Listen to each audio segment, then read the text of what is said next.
Hello, our loyal viewer. Leadership and politics go hand in hand, and that's why I took you to the Presbyterian University of East Africa, where we are having one of the former aspiring candidates. We shall be asking him on the vetting process, the qualification, and some of the hindrance of the administration to the electoral process. Join me, Linus, Murimi, as I take you to the comprehensive interview of this day. Thank you so much. Welcome on board. Thank you. Kindly tell us more about yourself. My name is Gitongo Wanyoike Gishuhi. Most people call me Nyoike at Kuria. And as you have said, I once vied or aspired to be the academics director for the Presbyterian University Student Association, so-called PUSA. I'm at the Presbyterian University of East Africa and at the Department of Communication, doing a degree in journalism and mass communication, currently in my third year, second semester. Yes. I came to understand that you once vied to be the academics director, and for some reasons you failed. Yes, okay, I didn't tell manage. us about the vetting process in your institution. The vetting process is the undergone process that is handled by university leaders, more so the administration representatives and the electoral board representatives, whereby someone is vetted to confirm whether they are capable of taking part in the electoral process and to be elected as a leader of the University Student Association. So the vetting process is not an easy process.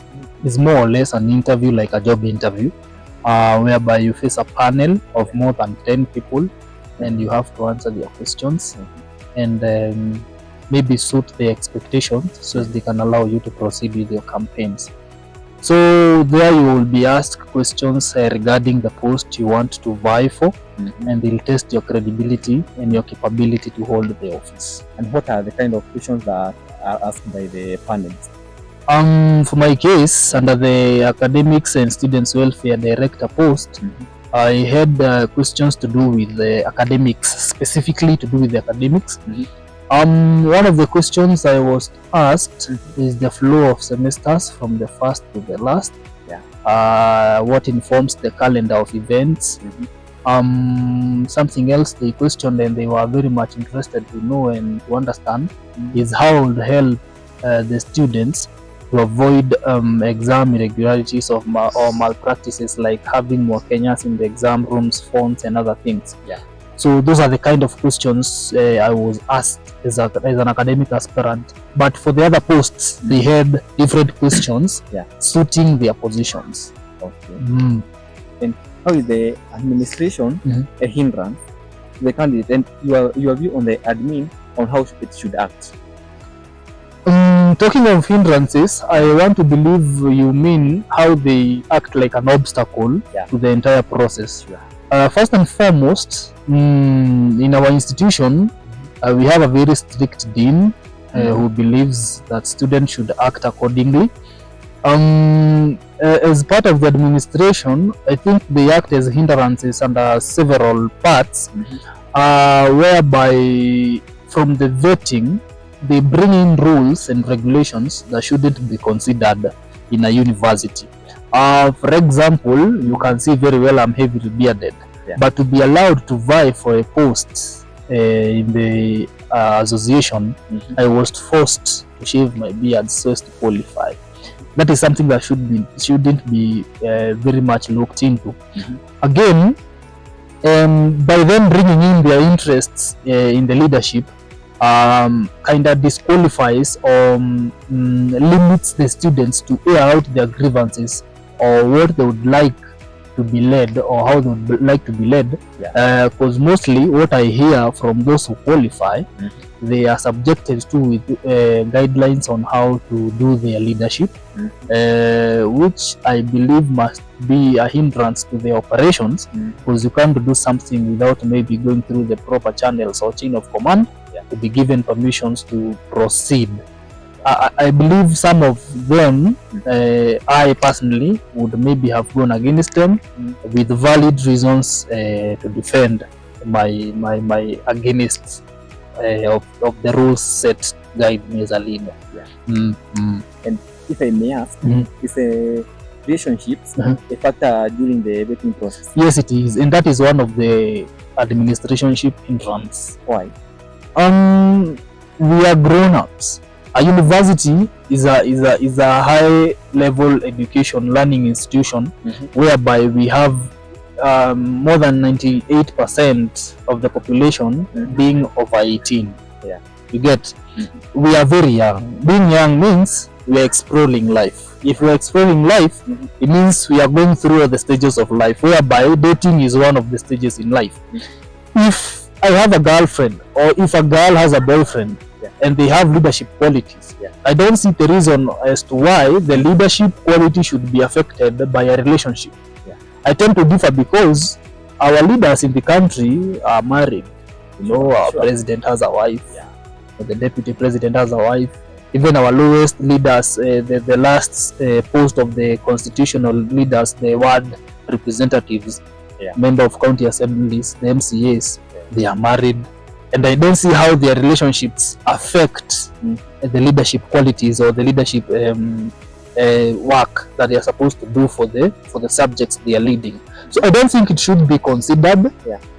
But again, we are at a disadvantage point or an advantage depending on the perspective or point of view, whereby we are under an umbrella of the Presbyterian churches of East Africa. So we have to follow that pursuit as per the church orders or directs. And according to you, is the choosing of delegates is it a fair practice, or it should be a one man, one vote, according to you? According to me, I would suggest a one man, one vote. Why?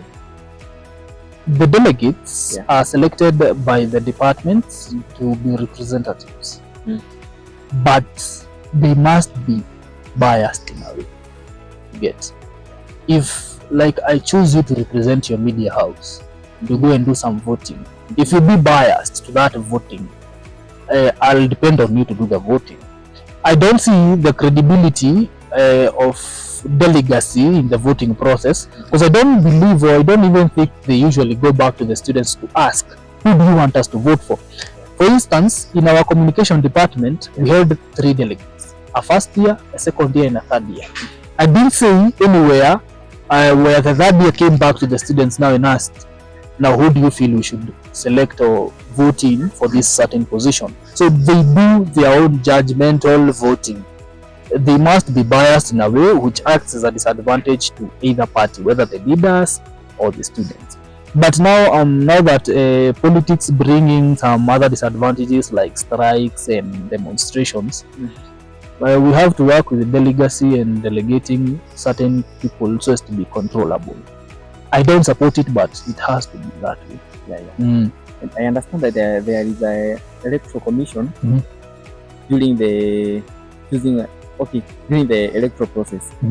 Was there a high level of professionalism that was practiced, or how did you see, according to you? Before I even answer that question, it's very good to be aware that the electoral board is comprised of students, our fellow students. And as you know very well, young people usually have a spectacular way of doing things, a different way of handling things. If I can talk of professionalism, I saw professionalism in that board. It was very professional, of course with some not portraying the best standards or the expected levels of professionalism. But from the chairperson of that board, who is my friend to this point, and we came to meet each other during that process. He was very professional and entertained professionalism, where I saw he wouldn't even accept to handle 2 candidates in the same office. So he was handling one at a time to avoid those collisions and leakages of information like the strategies and stuff. Okay, but the winner with that, there was a leakage on the candidate's transcript.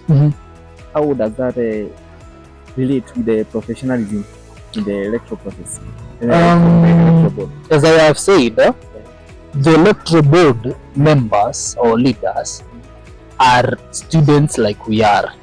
They are students from the same departments that we originate. We who are the aspiring leaders. As a qualification to vie for a certain position, you should and must have a certain level of GPA, so as to show your academic qualification to be allowed to vie for that position. If a certain board member of the electoral board is my classmate or my departmental mate, they would like to see what I do from the transcript. So the few chances of unprofessionalism that I'm talking about originate from some instances, like you are saying, leakages of transcripts, which is not a good thing, of course, because transcripts, the reason as to why we have private portals, every student has got their own portal and not a public portal. The reason why the results are not posted on the notice board is so as you can have your own personal results. So that's very wrong. That's unprofessional, and I believe the board is not of so many people. The members are less than 15, so they must have an idea who did that, because there's that one person entitled to handling those things.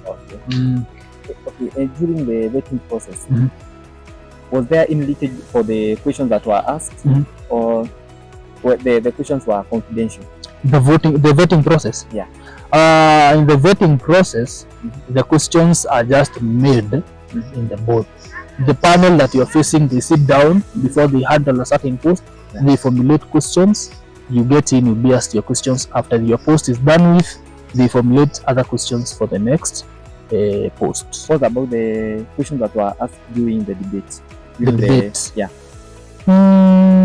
There happened to be a leakage, which I can't say 100% that it was intentional, but things were done differently during our time.